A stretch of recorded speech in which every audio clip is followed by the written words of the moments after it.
How to activate Alaska Airlines Visa credit card.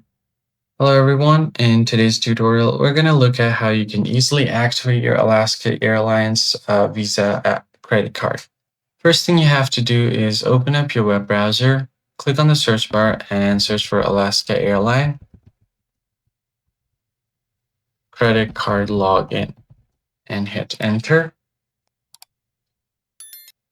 Now, once you search for it, you'll see the first link that you see that to apply for Alaska Airlines Visa credit card issued by Bank of America. Once you land on this page, you can find the option to apply now. So just tap on it. Here, you're just going to have to provide some information for your application. Now on this page, you're going to have to scroll down. You can find all of the information about the credit card here on these texts.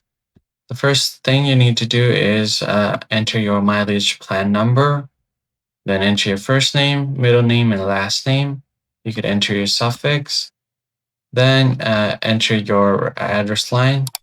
This is optional. You can add this one as well. And then select your city, state, and then zip code. After that, you can just enter your primary phone number and email address, tap on continue. Now your application will move on to the next step. There you'll have to enter your card information and create a username and password for your account. And finally, once everything is verified, you should be able to apply for a new card successfully. That's pretty much it, guys. I hope this tutorial was helpful, and I'll see you guys on the next one.